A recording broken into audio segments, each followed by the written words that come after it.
Boa noite a todos. Estamos contentes e felizes com a carinhosa presença de vocês. É evidente que a data é extremamente festiva. Hoje, 13 de junho, 115 anos se passaram e hoje estamos aqui dando continuidade a essa grandiosa obra que os pioneiros da nossa casa criaram. Este evento festivo se enriquece, evidentemente, com a carinhosa presença de vocês. E nossa esperança é que possamos seguir adiante, levando esta responsabilidade de atender às necessidades que nos procuram, sejam da ordem que for, por muitos e muitos anos. Quem sabe mais 115, só Deus sabe. Então, mais uma vez, agradecemos o carinho da presença de vocês e vamos elevando o nosso pensamento ao alto, agradecendo ao Pai por sempre nos enriquecer com oportunidades valiosas como esta, de servir e aprender. Acolha, Senhor, a prece, aquela que Jesus nos ensinou há muito tempo. Pai nosso que estás no céu, santificado seja o vosso nome. Venha a nós o vosso reino. Seja feita a vossa vontade aqui na terra, como ela é feita no céu. O pão nosso de cada dia, dai-nos hoje. Perdoa as nossas dívidas, assim como nós perdoamos os nossos devedores. E não nos deixeis cair em tentação, mas livrai-nos do mal. Que seja feito, Senhor, a vossa vontade, porque teu é o reino, eu também o poder e tua, Senhor, a glória por todo sempre. Que assim seja. Muito bem. Hoje, como nos outros dias, pedimos para que não tenham pressa para ir embora. Porque no final, o passe vai ser coletivo e nós vamos sortear 5 pinturas mediúnicas realizadas aqui na nossa casa. Todos receberam o cupomzinho, né? Guardem bem e no final a gente vai fazer o sorteio. Tá? E para brilhantar o nosso evento de hoje, o nosso amigo e colaborador de muitos anos vem nos agraciar com a sua presença, falar sobre o tema O Semeador do Segundo Século, honrando raízes, projetando o futuro. Fábio Pereira é jornalista e consultor de comunicação com mais de 20 anos de experiência. É especialista em mediação e comunicação não violenta. Atua no desenvolvimento de lideranças, apoiando na estruturação de ambientes profissionais, baseado na confiança e bem-estar, bem como capazes de gerir e mitigar riscos psicossociais. Bastante experiente, viaja pelo Brasil inteiro, fazendo suas palestras, né, e orientando e ajustando toda essa sua parte profissional. E na agenda dele ele conseguiu um espaço para nos atender justo no aniversário da nossa casa. Então, vamos receber com aplausos o nosso convidado, Fábio Pereira.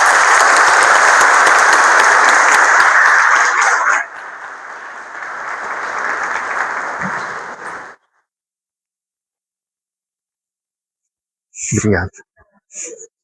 Agora sim.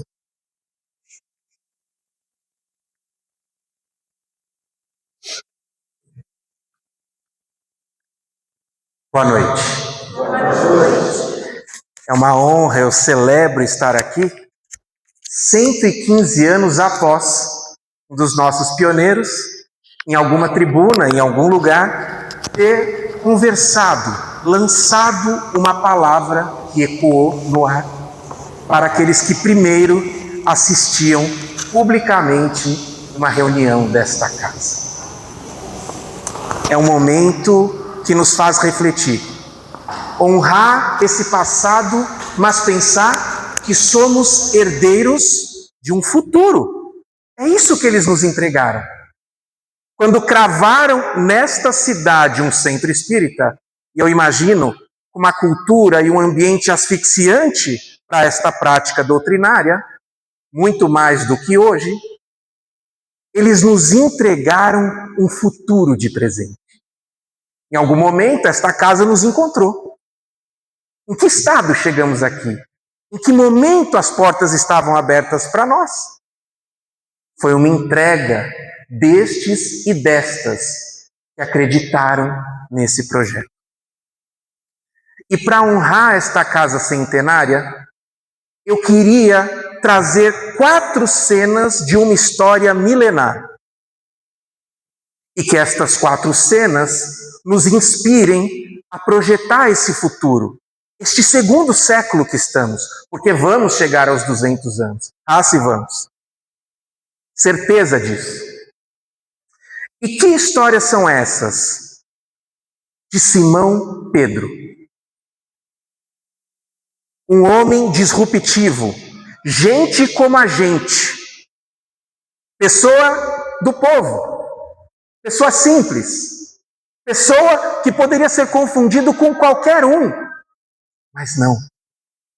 Ele entrou para a história pela sua simplicidade, por ser autêntico, ser quem era, e por isso entrou para a história e vem nos inspirar até hoje.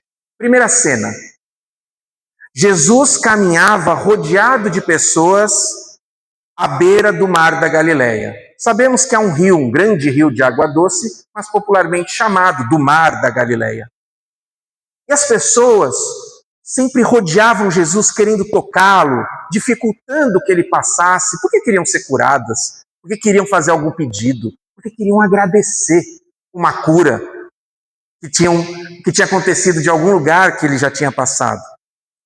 Nesse dia, Jesus sabia que mais uma vez precisava entregar uma palavra de esperança para aquela gente. Só que rodeado de pessoas não era possível. Ele então procurou se posicionar de um lugar em que a acústica lhe favorecesse, em que ele pudesse estar diante daquela plateia uma mínima distância para que pudesse falar a eles e saciar aquela fome de esperança. Ele então olha para a margem do mar da Galileia e vê 2 barcos atracando naquele momento. Eram de pescadores cansados, que estavam na lida a noite toda e agora, claro, com certeza iriam descansar, para que a jornada na noite seguinte recomeçasse. Ele se achega em um dos barcos e pede para entrar. O pescador já o conhecia, aquece. O mestre entra no barco, eles tomam certa distância da margem, a multidão se movimenta para ouvir Jesus. Este pescador era Simão Pedro. E Jesus, após a fala, após alimentar aquelas pessoas, ele se dirige diretamente ao barqueiro, nestes termos. Em Lucas capítulo 5, versículo 4 em diante, diz assim: vá para onde as águas são mais fundas. Disse isso a Pedro. E para os demais que estavam com ele, peguem o segundo barco e lancem as redes. Simão Pedro então respondeu: mestre, esforçamo-nos a noite inteira e não pegamos nada. Mas porque és tu quem está dizendo, vamos lançar as redes. Quando então fizeram o que o mestre mandou, foram no ponto programado, lançaram as redes e pegaram tantos peixes que aquelas redes começaram a rasgar. Reparem, pescadores experientes passaram a noite toda tentando a pesca. Não conseguiram. Ora, se foram à noite era porque era o momento mais propício. Mas, no improvável, no impossível, Jesus foi lá e proporcionou aquilo para eles. Nesse momento das redes cheias, dos barcos lotados, Simão Pedro prostra-se, continua Lucas. E ele diz assim aos pés de Jesus: afasta-te de mim, Senhor. Eu sou um homem pecador. E todos os homens ao redor também se impressionaram. Pedro se considerou indigno do céu lhe abençoar.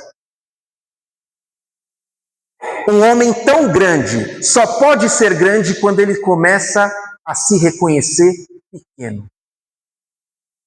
Só assim a grandeza o encontra.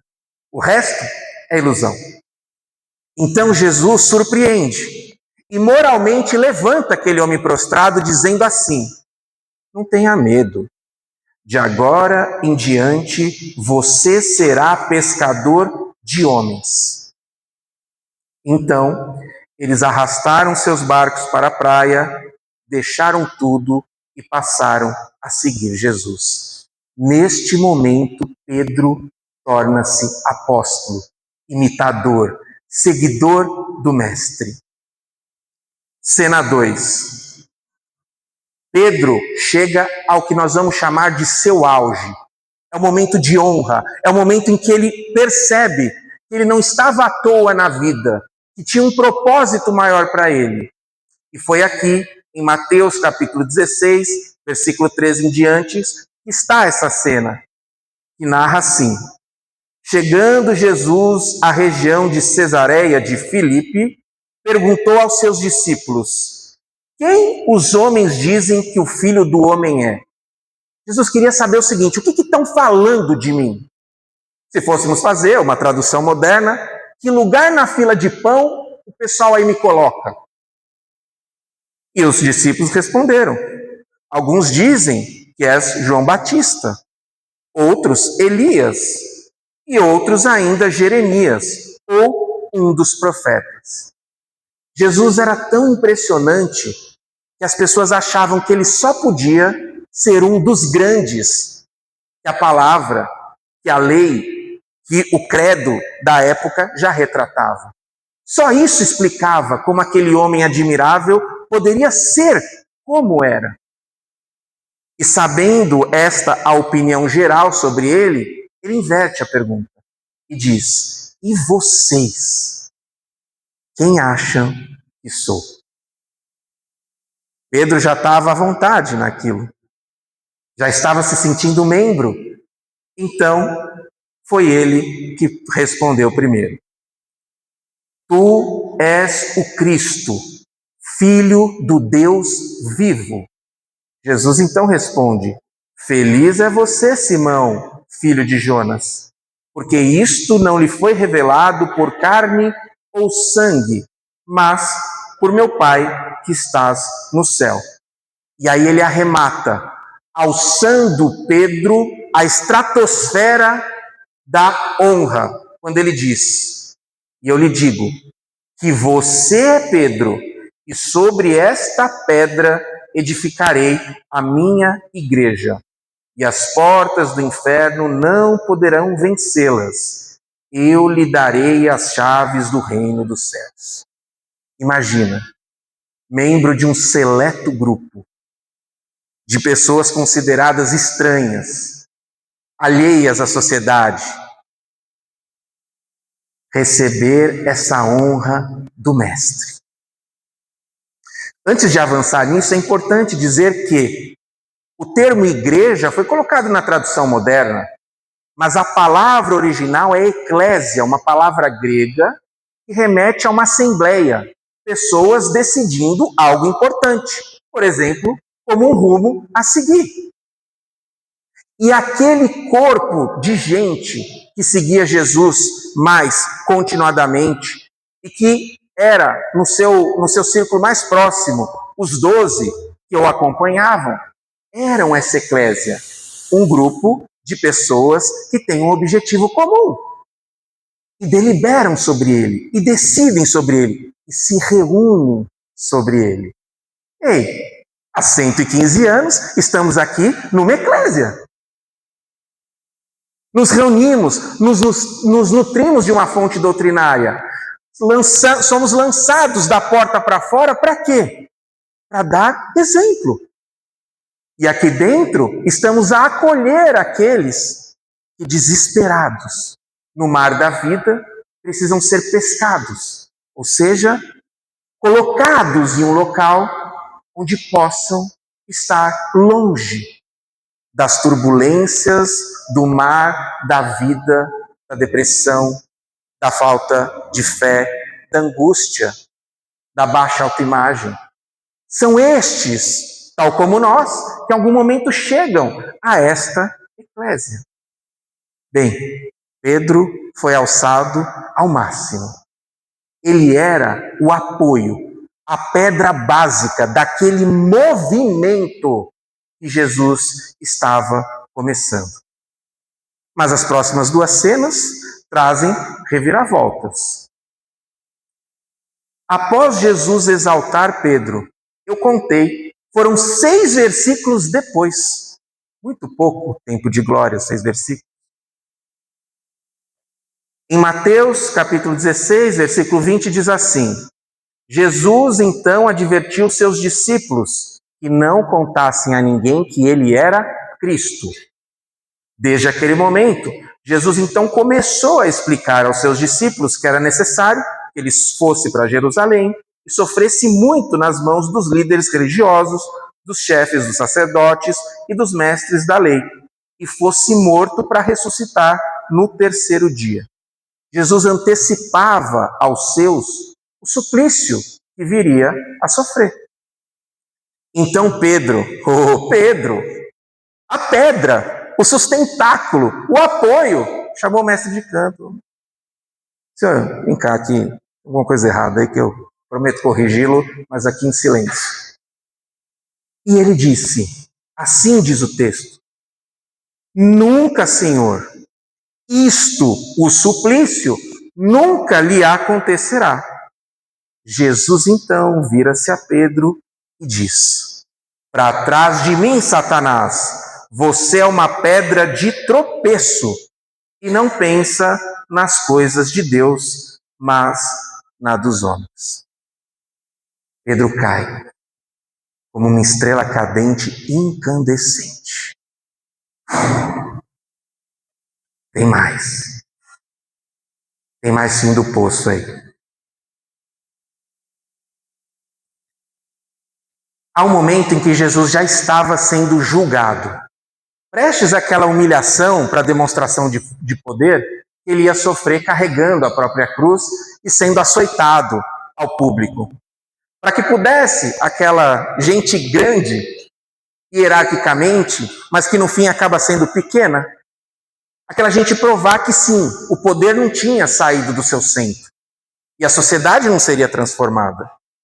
Então, neste momento do julgamento, Pedro estava fora do local do interrogatório. E ele estava entre os transeuntes, achando que poderia passar anônimo. Mas Mateus registra no capítulo 26, a partir do versículo 69, que não. Ele foi reconhecido. E olha a situação. Enquanto Jesus estava no interrogatório, uma mulher, aproximando-se de Pedro, disse: ei, você também estava com Jesus, o Galileu. Mas ele negou diante de todos, dizendo: não sei do que você está falando. Depois saiu para a entrada, ele mudou de lugar. Se afastou de onde estava e foi reconhecido. Outra mulher o viu e disse aos que ali estavam: esse homem estava com Jesus, o Nazareno. E Pedro, jurando, negou novamente: não conheço o homem. Pouco tempo depois, Os que estavam por ali se aproximavam de Pedro e disseram: mas certamente é um deles. Olha só o modo dele falar. E aí Pedro começou a praguejar e a jurar: eu não conheço o homem. Imediatamente um galo cantou. Então Pedro se lembrou de uma conversa que tinha tido com Jesus e este tinha proferido: antes que o galo cante, você me negará 3 vezes. Lembrando-se daquilo, ele se retirou e chorou amargamente. Última cena: ascensão, apogeu e queda. Se alguém aqui se identifica com os altos e baixos de Pedro, muitas vezes estamos numa trajetória de ascensão, numa trajetória de honra, numa trajetória de conforto, e de repente as coisas se desestabilizam, e nós traímos até aquilo que acreditávamos ontem. Se a gente tenta, não entende por que aconteceu isso, porque não consegue mais voltar ao que era. Se nós estamos também, muitas vezes, certos por um lado, mas indecisos por outro, ei, eu me identifico. Quem se identifica comigo? Somos todos Pedro. E um ponto ou outro, em um momento ou outro. Mas ora, será que isso foi suficiente para que Cristo desdizisse o que era Pedro? Eu duvido. É este homem imperfeito, vulnerável, incapaz de ter uma ascensão constante. É este que nos exemplifica. É esta pessoa que nos reanima. É este exemplo de 115 anos atrás. Não é preciso santidade, perfeição ou capacidade fora dos padrões normais para se fazer coisas grandes neste mundo. E é sobre isso que a gente vai conversar hoje, porque o tema de hoje é o semeador do segundo século, honrando raízes, projetando o futuro. Todos os dias, quando nós acordamos, nós ouvimos o mesmo chamado, ainda que silente, de Deus a Pedro. Ei, vocês foram chamados para pescar gente. Tirá-las de lugar de desconforto, aplacar a tristeza, melhorar a vida delas. E esta casa é um centro, um repositório, um lugar que, como um imã, atrai gente assim, que precisa de direção. Elas não precisam de perfeição, elas precisam de apoio. E isso nós temos de sobra. Porque o que empoderou Pedro não foi a sua perfeição, já sabemos. Perfeito não era. O que lhe empoderou foi a sua disposição. Arriscar. Se lançar. É isso que lhe fez. É isso que Jesus previa que fosse o sustentáculo. Não a obra pronta, porque Pedro, como nós, está se fazendo. Estava à época. Nós também estamos nos fazendo. Então não é perfeição, é disposição. E eu tenho 4 pilares para apresentar para vocês que vão fortalecer a disposição para que nós possamos construir esse segundo século. E eu vou dividir esses 4 pilares com vocês. E claro, como toda lição, nós precisamos ter alguma âncora que a transforme em algo lembrável, memorável. E esses 4 pilares, para que ficassem registrados na memória ao máximo possível, eu transformei eles num acróstico. Acróstico é um recurso literário onde você pega uma palavra que é muito notável, é muito valiosa ao público, e cada sigla dessa palavra você cria uma narrativa. Então, cada primeira sigla dessa palavra Cada primeira letra dessa palavra, nós vamos criar uma narrativa.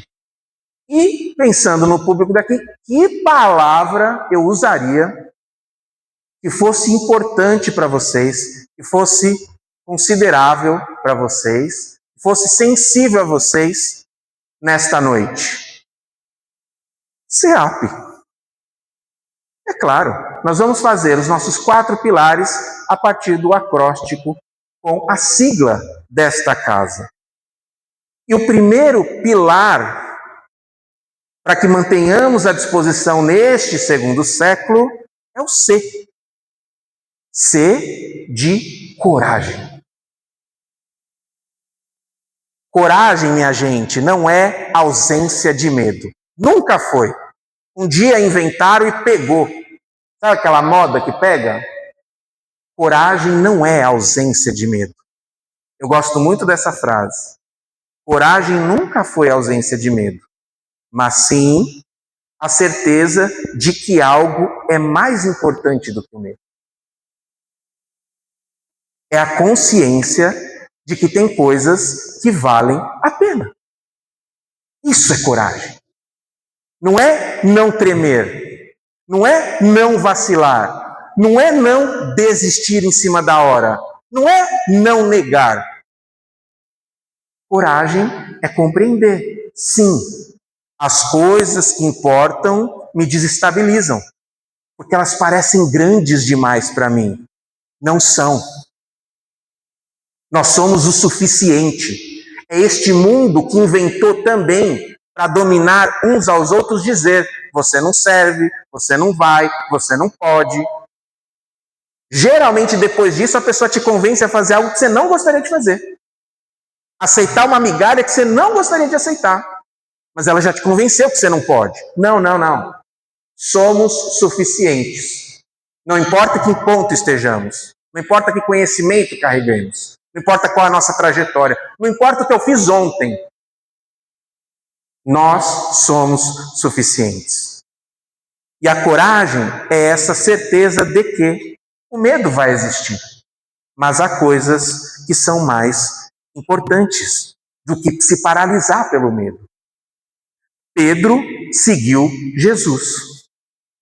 Mas antes, ajoelhou, prostrou-se, se disse indigno. E precisou Jesus dizer para ele: ei, não tenha medo. Você vai ser um grande pescador de homens. O que mudou ali? Nada. Pedro tinha as mesmas potencialidades e as mesmas dificuldades. As mesmas. Mas ele se dispôs. E é isso que fez a diferença. Então, todos os dias, quando a gente estiver indisposto a construir esses 200 anos, esse segundo século, a grande pergunta é: eu sou capaz? Não, não é essa. Porque você é, não importa como ou quem seja. A grande pergunta é: vale a pena estar aqui? Isso é uma resposta importante. Vale a pena estar aqui? Se vale, esteja. Do jeito que é. Com os recursos que tem. Com as dificuldades volumosas que se levantam. Esteja. O semeador do segundo século vai com medo mesmo, sem exigir de si a perfeição e do outro também. E esta perfeição que a gente exige, ela só vai chegar com um trabalho digno. E esta casa tem muito trabalho que há de nos aperfeiçoar. Não é a perfeição que nos capacita ao trabalho. Nunca foi. É o trabalho que nos leva a ela. Paulatinamente. Tudo ao seu tempo. Segundo pilar. É o E. De espera. Semear é processo. Semear é saber esperar. Nenhum que semeia e tem experiência nisso, joga a semente no solo e a pressiona. E manda um zap no minuto seguinte. E aí, deu certo? Já brotou? Nem comenta com os outros, o solo do lado, não deu nada ainda, tá fraco, né? Sabe por quê? Porque nós vivemos sob pressão, mas não por muito tempo. E se nós queremos construir um segundo século, é muito tempo, gente. Então não dá para viver na pressão todo dia, a toda hora. Nós não aguentamos, nós não fomos feitos para isso. Nós fomos feitos por inspiração e não por empurrão. Não que não seja necessário, não que não tenha sua utilidade, mas nós somos seres inspiráveis. Isso é importante até para a gente entender a trajetória de Pedro. Ele tinha o tempo dele, ele teve os altos e baixos dele, ele foi do solo ao alto, militando na eclésia de Jesus. Mas ele tinha o seu momento de maturação. E Jesus sabia respeitar isso. Do contrário, não teria lidado com Pedro do jeito que lidou. Semear é esperança. É mais esperança e menos controle. Ninguém está falando de bagunça aqui, não. Não.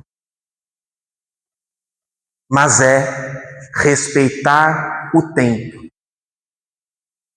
A semente, quando afunda no solo, sabe o que acontece? Ela começa a se adaptar ao solo. E isso leva tempo. Quando chega um novo membro ao SEAP, ele é uma semente que está chegando neste solo. Ele se adapta. Ele tem medo. Ele precisa se desenvolver. Ele precisa ser cuidado. Ele precisa ser amparado. Ele precisa ser instruído. Ele precisa ser perdoado. Porque aí o solo não asfixia. O solo empodera. O solo trata dele. E não o contrário. Quando a semente chega ao solo, ela precisa ser cuidada e não cuidar. Quando ela está árvore, troncuda, frondosa, ou quando ela já é alimento que sustenta, ela foi antes cuidada, amparada. É isso que aconteceu com ela. Porque a natureza não dá saltos. E é importante a gente entender, em qualquer eclésia em que estejamos, até onde vai a nossa necessidade de valorização externa e a proteção à nossa integridade interna. Eu vou mudar quem eu sou, o que eu quero, só porque estão me mandando? Não. Eu vou seguir nessa direção porque está aí a minha identidade. Quando pessoas novas se achegam aqui, elas querem se encontrar.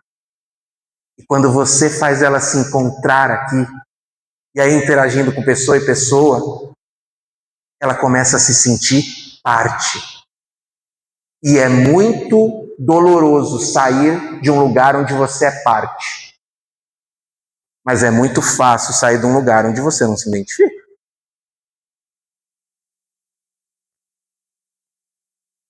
Então, toda vez que nós estivermos num projeto, e esse projeto é de longo prazo, a grande questão é, eu estou cuidando da integridade interna das pessoas ao meu redor?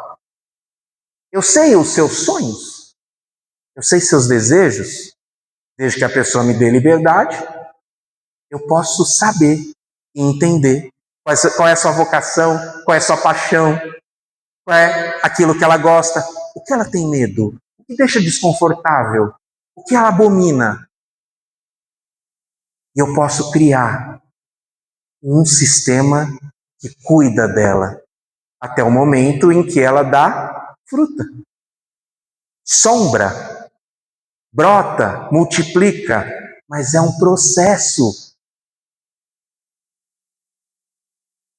Nenhum solo sob urgência vai conseguir resolver o problema dele com semente não cuidada. Vamos cuidar das sementes. O terceiro pilar é o A. C-A. A do quê? Essa música da Xuxa, né? A de amor. A de ação, gente. A de seguir em frente. E sabe o que nos paralisa? É o medo de se sentir errado. A casa tem uma necessidade. Você tem tempo, tem disposição, mas fala assim, será que eu vou fazer isso? Não é minha área. Nunca fiz isso. Ixi, vão me fuzilar. Porque eu vou fazer errado. Não. Deixa que os outros pensem o que quiser. Se disponha. A pergunta não é se você sabe, é se você tem disponibilidade. Faça, peça, comece. É isso. É esse medo que impede que a obra ande. Porque tem gente que poderia começar, mas não começa por medo. O grande exercício é: que necessidade esta obra tem para continuar nesse segundo século que eu posso me arriscar a assumir, a me jogar, a fazer. Ah, mas o que vão pensar? Não vou saber fazer, vai dar errado. Começa. Faz. Mas só vale de um jeito. Vale você se cutucar, não vale fazer assim, ó, tá vendo? Mas eu sempre te falei para você fazer. Não. Cada um com a sua soberania. É você com você mesmo, só vocês dois. O que eu posso fazer? E não comecei porque eu estava com medo. Vergonha. Um exemplo clássico, não é só ele. Aqui em cima, na tribuna. Venha, fale, peça. Se errar, e aí? Fez, começou, abriu o peito, errou. Mas errou feio. Quem deixou, cuide. Porque você pediu para alguém, né? Chegar chegando é uma coisa, mas posso te acompanhar? Você me explica? Você pediu para alguém. Quem deixou, cuida. Ampara. Vai para frente, fala, opa, tá comigo aqui. Tá tudo bem, vamos resolver. Vamos juntar as coisas do chão, vamos limpar. Estragou um pouco aqui, mas vamos ver o que a gente faz. Protege. Porque senão, nós sempre estaremos sob o gatilho da culpa. Isso para qualquer organização, qualquer instituição. Qual que é o gatilho da culpa? É você se sentir muito mal e muito inviável porque algo que você estava fazendo deu errado. Dar errado faz parte da vida. Tudo que a gente fizer, a gente vai fazer errado. Às vezes mais certo, às vezes menos certo.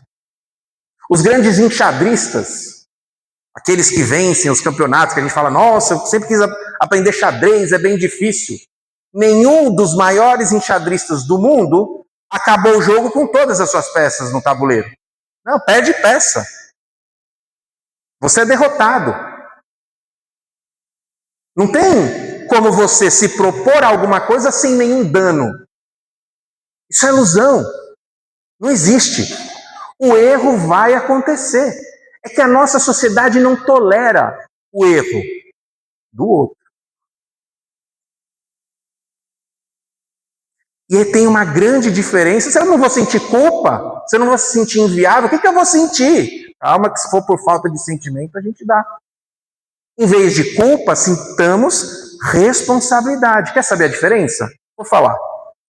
Por definição, apenas sentir culpa vai tender a nos paralisar. Já a responsabilidade tende a nos mobilizar. Culpado, eu generalizo tudo. Ah, foi culpa do outro. Ah, não, foi culpa minha, assumo, não mereço mais o seu amor. Não. Responsável, nós vamos enxergar que nós dominamos, às vezes mais, às vezes menos, o que aconteceu. Nenhuma tragédia é sozinho. A gente dominou um pedaço do negócio, outro pedaço era outras pessoas que tinham responsabilidade. Eu não sou o culpado do mundo, tá do jeito que tá. E a gente vai entender que o outro também vai ter a responsabilidade dele, a vida dele, a parte dele naquilo. E tá tudo bem. Em vez da gente ficar se culpando, você é errado, você é mais errado, você é menos errado, ei, como é que a gente conserta isso junto? Vamos? Topa? Vem comigo no caminho, eu te explico? É sobre isso. Numa instituição qualquer, num coletivo qualquer, numa eclésia, seja de milênios atrás, seja dos dias de hoje, um agrupamento de pessoas, nós estamos lidando com o erro. E como o erro nos afeta. Quanto menos um problema, um erro, nos levar a nos tornar culpados, ou seja, indignos, inviáveis, mais chances a gente tem de resolver aquilo que foi causado. Olha só, quando eu sou culpado, eu me julgo incapaz. Mas quando eu sou responsável por aquilo que estava no meu controle, eu assumo a responsabilidade de reconstruir aquilo que for possível. Um copo que se quebra, talvez nunca mais tenhamos ele colado, íntegro, como antes. Ok. Como vamos seguir em frente a partir disso? E olha que interessante. Deus ama o culpado que para. E Deus ama o responsável que segue em frente. Quem nós queremos ser? Para Deus não muda nada. Se tiver uma eleição e você for o mais culpado, o mais terrível, o mais que não devia existir, para Deus não mudou nada. Agora, responsabilizado dizendo, opa, o que eu posso reconstruir disso? Eu vou seguir em frente por isso. William Jordan, um economista de Harvard, ele dizia o seguinte: erros são dores que produzem sabedoria. Erros são dores que produzem sabedoria. Para uma instituição centenária, ela só chegou aqui dependendo de muita sabedoria. Logo, muitos erros. Muitos. E outros tantos virão. E o erro nos alerta, porque ele gera uma dor. Ninguém aqui quer dor, e ninguém está aqui exaltando a negligência, ninguém está aqui exaltando faça de qualquer jeito. Não é sobre isso. É o que o mundo conta, a gente ficar ali, ó, não erra, não faça, só faça o que eu mando. Essa é a cartilha do mundo. Mas a eclésia vem de uma palavra grega, que eram as assembleias daquela democracia nascente no Ocidente.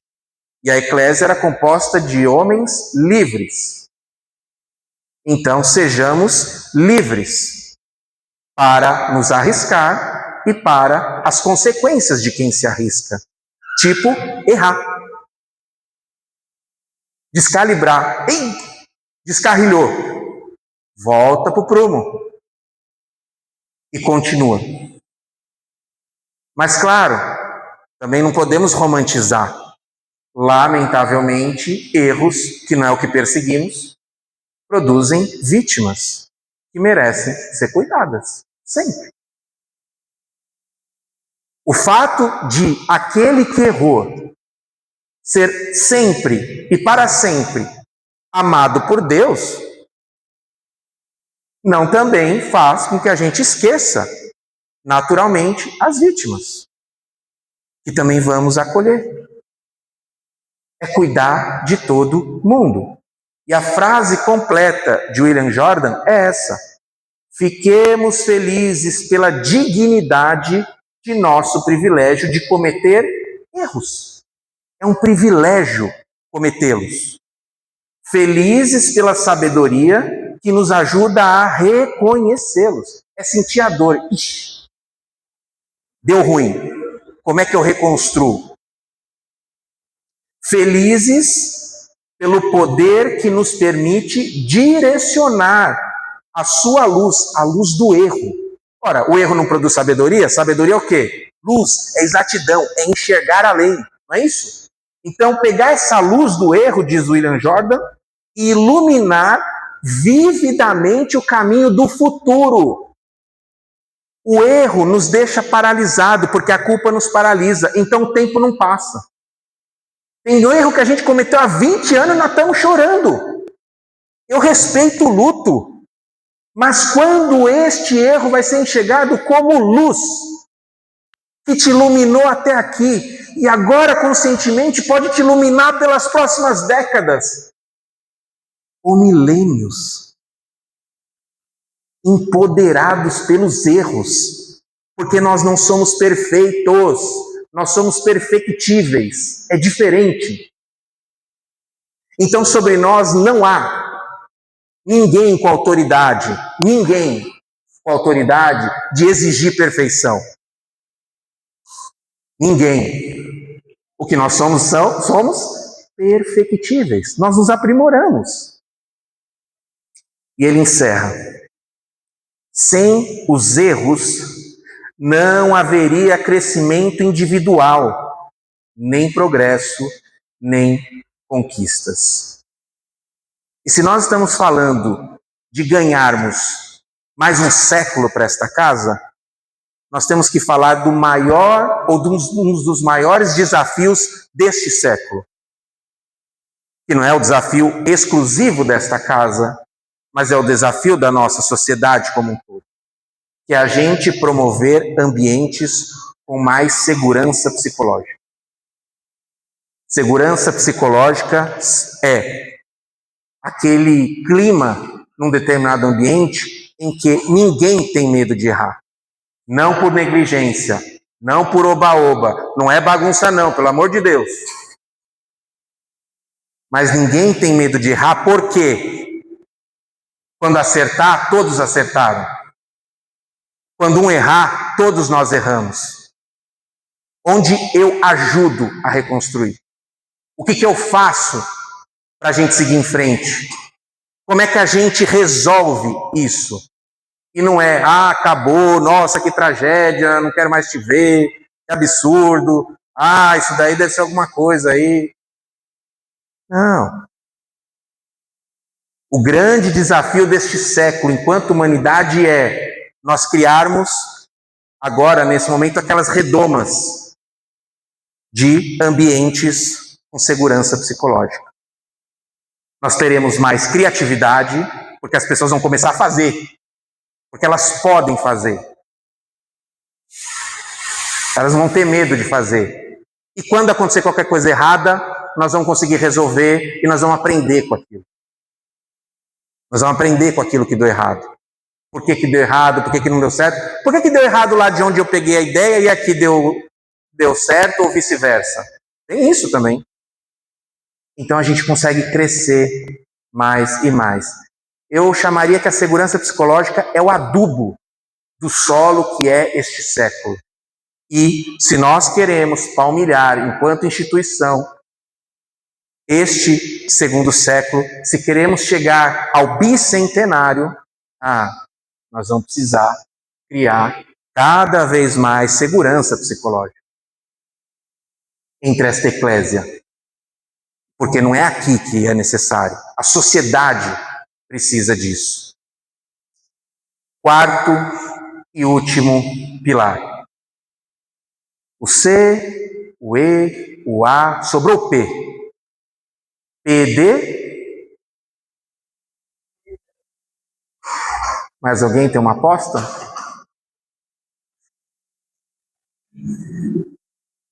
O P é de poder. E nós precisamos ressignificar essa palavra. Porque num país de tamanho continental como o nosso, com injustiças sociais históricas e resistentes, essa palavra é meio temerária. Mas esse poder que oprime, esse poder que sufoca, esse poder que é só ver uma parte se prejudicar para que outra possa vencer, esse é o poder do mundo. O Livro dos Espíritos me ensinou outro tipo de poder. Na sua introdução, Kardec, que a escreve, a introdução ele escreveu. E o Kardec tinha pressa. Ele falou assim, ninguém vai ler esse livro aí. O pessoal não quer saber. E quando começar a ler, já vão falar mal. Vão criticar, o pessoal não vai dar tempo. Olha só, ele já sabia que aquela semente no solo já estava meio estranho. Então o que ele fez? Ele falou, na introdução, eu vou explicar ao máximo o que é essa doutrina. Aqui ela veio, porque aí eu mitigo. Mitigar não é resolver, mitigar é você alivia o problema que você vai enfrentar. Ele falou, eu mitigo esse negócio aí. E no item 6 da introdução, ele intitulou, são itens, né? A introdução é dividida em itens, cada item tem um título. E ele, no item 6, intitulou de Resumo da Doutrina dos Espíritos. Ele falou que é para o cara que não queria ler mesmo, né? Lê isso aqui sem entender. E ele vem numa constante dizendo assim, os Espíritos ensinam o quê? Os Espíritos ensinam o quê? Então ele estava falando, olha, esses são os postulados, eu estou resumindo os postulados dessa doutrina, mas não é da minha cabeça. Os Espíritos estão ensinando o quê? E um destes, os Espíritos estão ensinando o quê? Diz assim, os Espíritos ensinam que o forte e o poderoso devem apoio e proteção ao fraco. O forte e o poderoso deve apoio e proteção ao fraco. Porque aquele que abusa da sua força e do seu poder para oprimir o seu semelhante, viola a lei de Deus. Poder não é opressão, é outra coisa. O desvio do poder, sim, faz com que esta força oprima, mas não é nata. É que nós nos mal acostumamos, sob a égide das provas e expiações, a este poder que sufoca, que oprime, que é central de injustiça. Mas não. Eu vou dar alguns exemplos. Né? Se eu como 3 vezes por dia, quem é mais fraco, metaforicamente, do que eu? Se eu como 3 vezes por dia, se eu tenho esse poder de comer 3 vezes por dia, quem que eu preciso olhar e proteger? Segundo exemplo, se eu posso me locomover no frio, está uma noite fria, até aqui, de um jeito ou de outro, agasalhadinho, eu tenho um poder para isso. Quem que eu tenho que prover? Estão pensando. Se eu sou um dirigente de qualquer instituição, seja religiosa, seja uma empresa, e eu assino coisas, né, eu decido coisas que mudam a vida das pessoas dessa instituição. Eu tenho que cuidar de quem? Estão pensando. Todos nós temos de quem cuidar. Porque eu falei aqui, né? O dirigente que assina os documentos, que decide, é ele que é responsável, né? Ele tem que sempre cuidar. Sim, claro. Mas quem cuida do Sr. Hugo, por exemplo? Lá, e todos nós, sabe por quê? Nós temos um poder que o Sr. Hugo não tem, enquanto dirigente dessa casa. Se acontece um problema aqui 4 horas da manhã, vão ligar para quem? Quem que vai ter que resolver? O Sr. Hugo, né? Então, aqueles que não têm ele não tem poder para tirar, uma que ele ama muito esta obra, e outra que ele tem responsabilidade civil e criminal, né? É isso. Tem isso também, né? Além dele amar a obra, ele tem responsabilidade, Ora, ele não tem o poder de não é comigo, não, liga para outra pessoa. Não, ele vai ter que resolver, ele vai poder pedir ajuda. Então, todos aqueles que têm o poder de não precisar receber uma ligação às 4 horas, têm que cuidar também de quem vai receber essa ligação. Horas, por que não? É um poder que nós temos. Porque a gente também confunde poder como totalitarismo, né? Total. Não, olha, o cara tem poder, ele tem a caneta. Não. Ele tem necessidades também. Eu posso cuidar dessa pessoa. Por que não? Nós não estamos numa eclésia aqui? Nós não estamos numa igualdade aqui? Nós não estamos buscando um fim único? Qual o sentido de eu não ajudar? Se eu tiver disposição. Gente, poder é influenciar. É fazer com que uma estrutura ela mude de rumo. É poder incidir sobre algo. É poder mudar uma realidade. Cuidar é um tipo de poder. Cuidar é um tipo de poder. É que nós nos acostumamos com a imagem do poder desvirtuada. Poder é fazer, é conseguir, é se alçar, é a fama, é a projeção, é o medo que causa nas pessoas. Chegou fulano, fulana, cuidado, ele é muito poderoso, poderosa. Não, é isso. Cuidar é o poder que precisamos nutrir em qualquer eclésia que queira conquistar o seu segundo século. Existe exceção? Claro. Qual que é o limite desse cuidado? O limite são as nossas próprias forças. Porque você só cuida além das suas forças por 2 motivos. Ousadia, parabéns. O mundo costuma respeitar pessoas ousadas. Às vezes trata elas mal, mas o tempo é justo. Dá uns 200, 300 anos, aí vira nome de rua até. Mas o segundo motivo é o mais sublime. O segundo motivo para você ir além das suas forças para cuidar do outro é você ter sido enviado para algum lugar como Messias, Salvador, Salvadora. Aí sim, aí tudo bem. Aí você... Isso não estou falando de uma instituição religiosa, qualquer causa que você abraça. Se você a serve e se entrega até extenuar-se, é essa candidatura. Todos precisamos ser? Para quê? Então, que nós possamos ter no nosso coração. Não, me extenuarei. Parabéns. Não, seguirei o que está inscrito nessa parede. A frase completa é: amar a Deus e amar ao próximo como a ti mesmo. E deu um limite ali. Ei, cuida, mas cuide-se também. Até porque, por vias de sustentabilidade, qualquer instituição que não vai ter todos os seus membros sendo messias e salvadores ou salvadoras, vai ter o seu corpo, vai ter a sua gente, né? São, como eu, por exemplo, que está lá na média. Né? Às vezes a gente progride, regride, às vezes a gente está lá na corda bamba, nos altos e baixos de Pedro. Ok.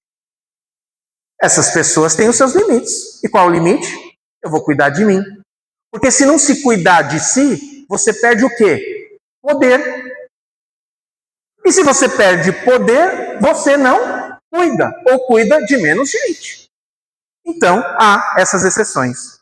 E quando eu falo isso, eu sempre lembro, né, no contexto espírita, eu sempre lembro de um farol que passou pelas nossas vidas terrenas aqui e persiste e insiste e há de durar ainda milênios. É o exemplo do nosso Chico Xavier, uma figura que veio também ser um apoio importante no momento em que o espiritismo nascente aqui no Brasil, ele saía de uma divisão.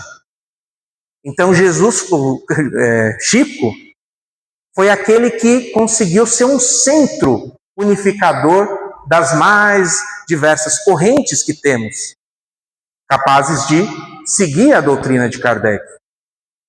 E tem um fato curioso que uma revista muito lida e com grande alcance à época, chamada O Cruzeiro, lá pelos seus idos da década de 70, ela publicou uma matéria sensacionalista a respeito do Chico. E ele ficou preocupado, imagino que muito, sobre o que ele representava e que qualquer dano à imagem dele poderia resvalar na obra que ele estava fazendo com tanto afinco, que era a divulgação do Espiritismo, mas claro, com a sua integridade. E ele confessou essa preocupação dele e falou: Emmanuel, e se acontecer alguma coisa? Se eu for preso? Ele foi, né? Quando a gente tem medo, a gente sempre imagina os piores cenários, né? E se eu for preso? Emmanuel respondeu textualmente assim para ele, está na sua biografia por Marcel Souto Maior, As Vidas de Chico Xavier. Ô Chico, acalme-se. Olha o que o Emmanuel fala. Você ainda não é digno de ser preso em nome do Evangelho. Se Chico não é, eu já saí se eu estava pensando o quê? Eu já saí, né? Para isso, completa Emmanuel, seria necessário ter a envergadura de um Paulo de Tarso ou, olha quem ele cita, Pedro. Olha o nosso Pedro aí. Se você for preso agora, será por imprudência nossa, não por Jesus. Eu gosto de dizer isso porque, ora, nós precisamos nos cuidar. Porque nos cuidando, a gente fica mais forte. E mais forte, a gente cuida mais dos outros, que têm dificuldades que nós não temos. E se essa gente estiver toda aqui nesta casa, ora, a gente vai cuidar melhor da própria casa. Eu estou encerrando e rememoro o nosso acróstico. Eu falei do C de coragem. Eu falei do E de espera. Eu falei do A de ação. E eu falei do P de poder. E já se vão aí praticamente 1 hora, um tantinho mais, que eu fiquei falando. E me disseram, fale. E eu falei. E eu acredito que eu joguei sementes. E que umas vão frutificar mais, vão se fortalecer mais. Outras, eventualmente, óbvio, poderão ser esquecidas no coração de vocês. E esse é o papel do semeador. Ele joga. E o solo faz o trabalho. Mas, se me falassem assim, Fábio, você tem menos de 5 minutos para mandar a mensagem. Aí eu teria que sintetizá-la. E eu a fiz. Para que a gente possa, se vocês não conseguirem reter tudo o que eu falei, vocês possam levar essa mensagem aqui nos corações. Essa vai ser mais fácil de vocês absorverem no coração, e é isso que o semeador também procura fazer. Como é que eu facilito a vida do solo, embora nunca, jamais, eu terei poder sobre ele. Entendam o que eu estou falando, façam o que eu digo. Não é sobre isso. Mas se tivessem me dado menos de 5 minutos, eu diria o seguinte: para que a gente projete o nosso futuro, este segundo século, e nós alcancemos o bicentenário mais que merecido desta casa, em nome dos nossos pioneiros, em nome de todos aqueles que vieram contribuir e contribuem até hoje a esta casa, seja encarnados, seja no plano espiritual, eu diria que nós temos que pensar o seguinte: sejamos como um grilo. Um grilo é um animal forte, poderoso, temido? Não, mas eu insisto.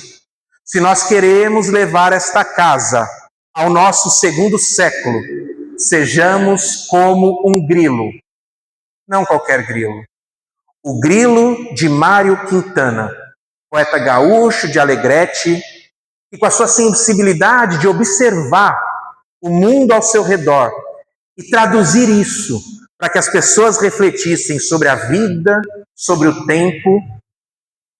Ele foi capaz de olhar para um grilo frágil, pequenino, imperceptível, e cunhou um dos maiores poemas da nossa literatura. Ele disse mais ou menos assim: um grilo procura no escuro o mais puro diamante perdido. Um grilo, com as suas frágeis britadeiras de vidro, perfura as implacáveis solidões noturnas. Mas se o que ele tanto busca só existe na sua límpida loucura, que importa? Exatamente isto, já é o seu diamante mais puro.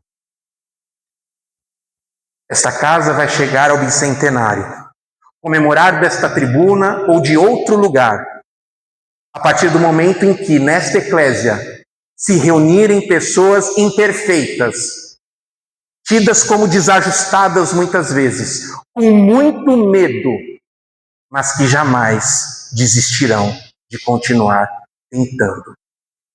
Deus nos abençoe neste século. Deus nos alcance daqui a centenas, milênios de anos, para que a gente possa comemorar o que esta casa produziu. Deus nos abençoe.